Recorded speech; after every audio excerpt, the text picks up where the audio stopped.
요한복음 1장 1절부터 3절 말씀입니다. 당분간 요한복음에 기록된 말씀을 중심으로 우리가 하나님의 은혜를 나누고자 합니다.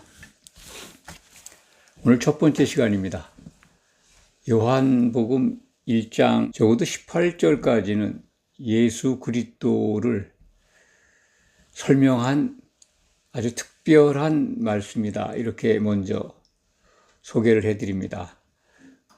성경 모두가 예수님을 증거한 책입니다만 오늘 우리가 살펴보는 본문 말씀들, 특별한 측면에서 특별한 각도에서 예수님을 설명한 말씀이다. 이렇게 먼저 소개를 해드립니다.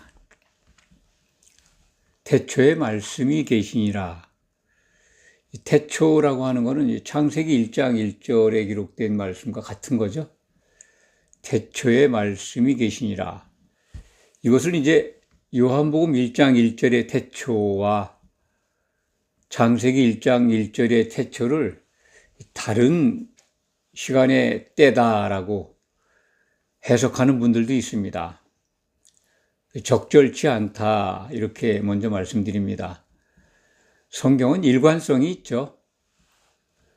창세기 때는 물리계의 태초다 이렇게 얘기하고 요한복음 1장 1절은 영계 시간에서의 태초다 이렇게 분리해서 구별해서 해석을 하는 분들이 있는데 창세기 1장 1절의 태초나 요한복음 1장 1절의 태초나 같은 태초이다 이렇게 말씀드립니다. 성경 속에 태초라는 그 말씀이 여러 나옵니다. 그런데 오늘 본문 말씀에 기록되어 있는 이 태초에 말씀이 계시니라 했을 때 이 태초, 이것을 우리가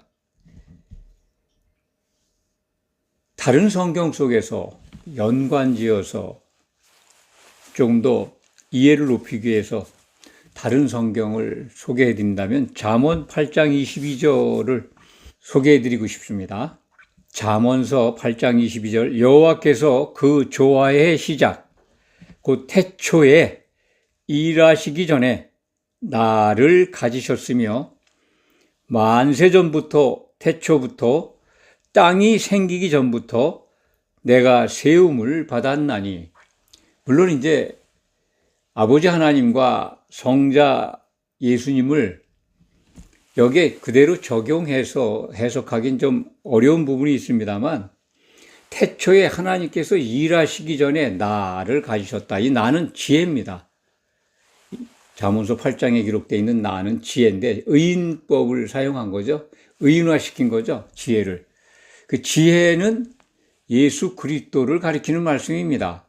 태초부터 예수님이 계셨다 하는 것을 잠언서 8장 22절을 적용하면 이해에 도움이 되지 않을까 그런 생각을 합니다. 또한 신약성경 요한일서 1장 1절에 보면 이런 말씀이 있습니다. 태초부터 있는 생명의 말씀에 관하여는 우리가 들은 바요 눈으로 본 바요 자세히 보고 우리 손으로 만진 바라. 이 태초부터 있었던 생명의 말씀이라고 그러죠. 말씀. 이 말씀을 사도 요한은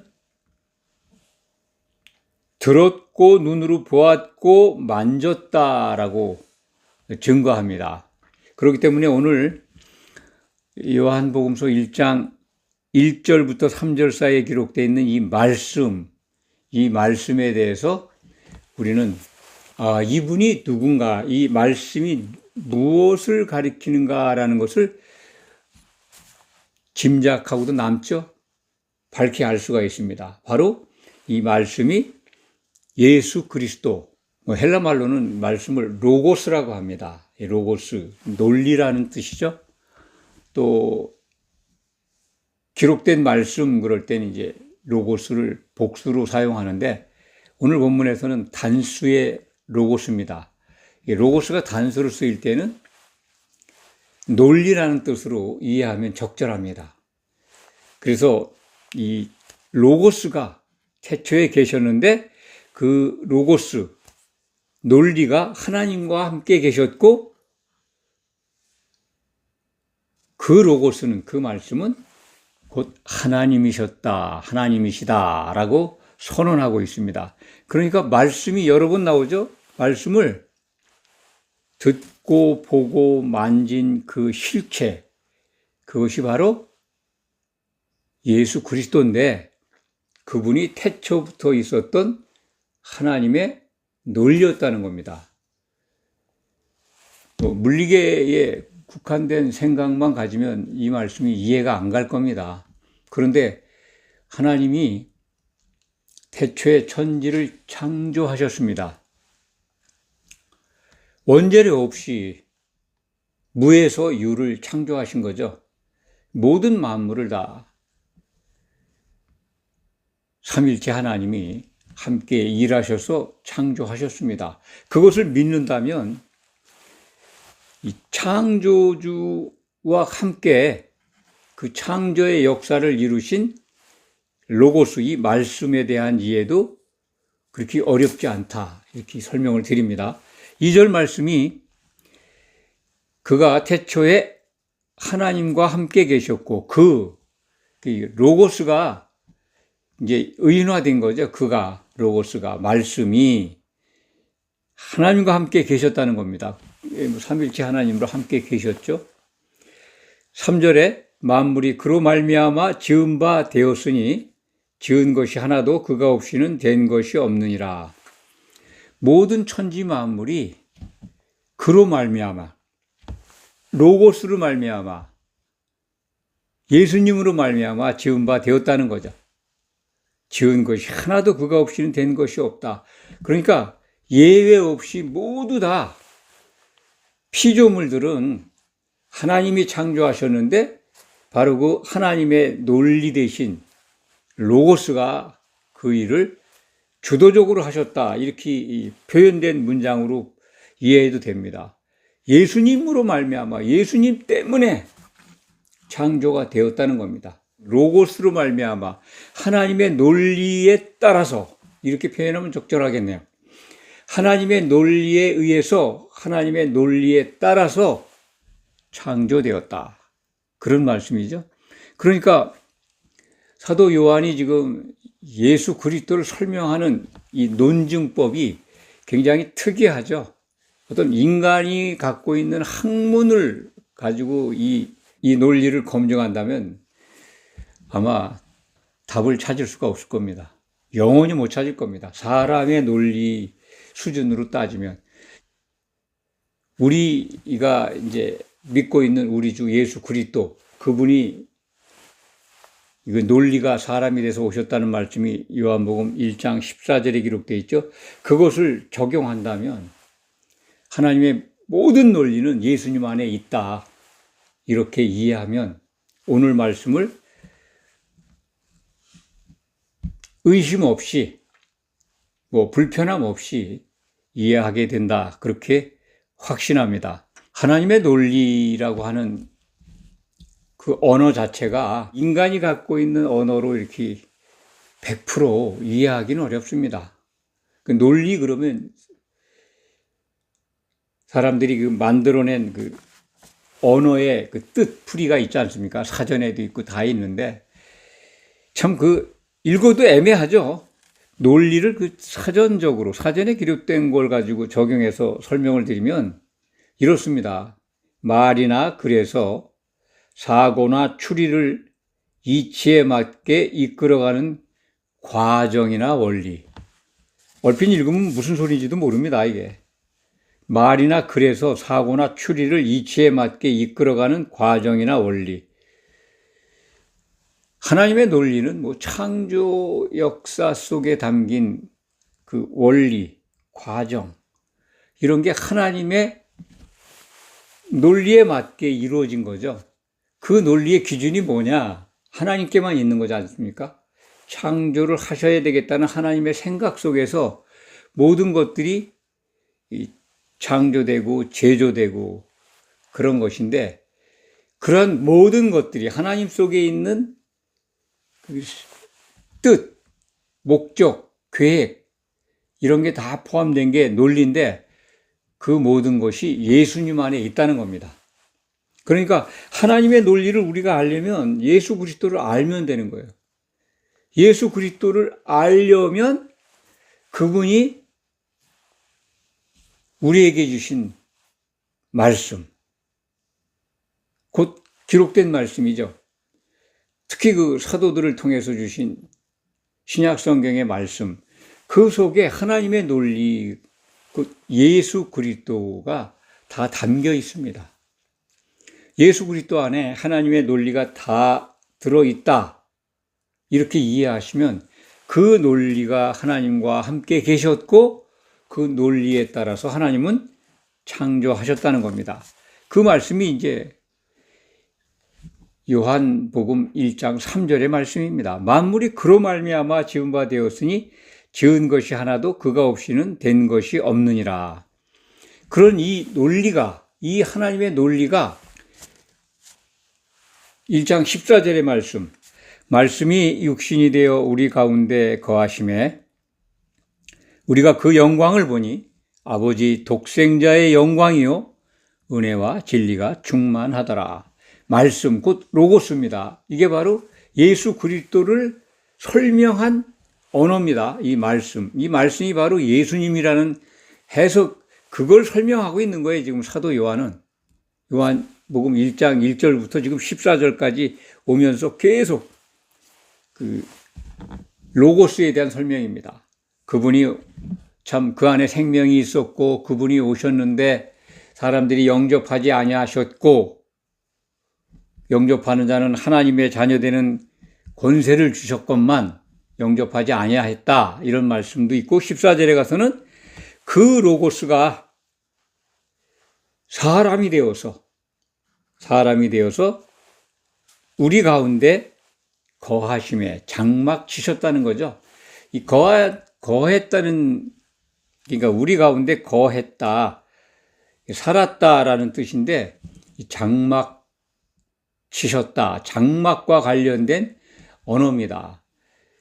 요한계시록 12장 12절에 가면 이 하늘들의 장막 치는 자들에 대한 말씀이 나오는데 그 하늘들의 장막 치는 자들은 즐거워하라, 기뻐하라 하는, 그것은 이제 정말 예수님의 장막을 치는 때입니다. 몸을 이룬 성도들이 혼인잔치를 준비하는 그 장막을 치게 됩니다. 예수님 다시 오시면 이루어지게 되는 일을 요한계시록 12장 12절에서 우리가 볼 수가 있습니다. 그래서 초림 때는 사람의 몸을 입고 이 땅에 오셔서 장막을 치셨죠. 그리고는 몸을 희생하고 피를 흘리고 그리고 부활 승천하셨습니다. 그러면서 그 피로 교회를 사서 지금 세워가고 계십니다. 이 땅에서. 그걸 우리는 이제 교회라고 그러죠. 교회의 지체로 우리가 이제 모여서 지금 예수 그리스도의 일정을 따라서 믿고 있는 겁니다. 그래서 예수님이 다시 오시면 예수님의 일정 가운데 맨 마지막 장막절이 완성되게 됩니다. 그때 쳐지는 장막이 진짜죠. 여기서 이제 사도 요한은 우리 가운데 거하심에, 이 사도들 가운데 장막 치셨다는 거죠. 예수님이 장막 치러 오신 이유 왜 오셨을까요? 오늘 본문 말씀을 적용하면 뭐라고 생각하십니까? 하나님의 논리에 따라서, 하나님의 계획에 따라서 하나님이 세우신 뜻을 이루시기 위해서 오신 겁니다. 하나님이 정하신 원리대로, 이치대로 말씀이 육신이 돼서 말씀이 사람 몸으로 오신 거죠. 물론 신약 성경에 보면 성령으로 잉태하셨다, 그렇게 기록이 있습니다. 성령으로 잉태돼서 태어나셨습니다. 몸으로 오셔서 장막을 치신 거죠. 태초의 로고스께서 아버지와 함께 계셨고 아버지와 함께 창조하셨고 그리고 아버지의 뜻에 따라서 사람이 돼서 오셨다는 겁니다. 오신 목적은 여러 가지 성경 속에서 길게 설명할 수 있습니다만, 오신 목적은 우리에게 영원한 생명을 주시기 위해서 오신 겁니다. 영생을 주시기 위해서. 그 영생을 얻는 방법이 성경에 나와 있고, 그 영생을 주기 위한 하나님의 논리 또는 계획, 모든 과정이 또 신약 성경에 담겨 있습니다. 그래서 우리는 그리스도를 향해서 올바로 믿을 때 이기는 자가 되고 혼인 잔치에 들어가게 되고 그분의 신부로서 한 몸을 이루게 되면 영생에 이르는 하나님의 관역에 딱 들어가서 칭찬받을 겁니다.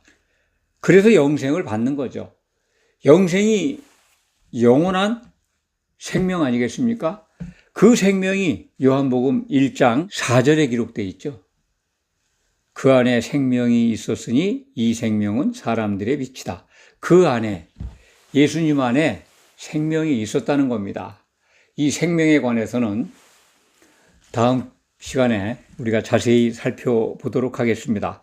오늘 말씀을 정리합니다. 로고스, 말씀, 하나님의 논리가 하나님과 함께 계셨고, 그리고 하나님과 만물을, 모든 천지 만물을 창조하셨는데 바로 그분이 그 논리 또한 하나님이셨다라고 하는 이 오늘 요한복음 1장 1절부터 3절 말씀의 선언. 그런데 그 논리가 말씀이 육신이 되어서 장막을 치러 이 땅에 오셨다. 그리고 그분은 하나님으로 복귀하셨지만 다시 장막 치기 위해서 공중으로 오실 겁니다. 그 공중 장막 치는데 우리가 꼭 가야 우리에게 약속하신 영생의 생명을 얻게 된다. 이것을 꼭 잊지 마시기 바랍니다. 기도하겠습니다.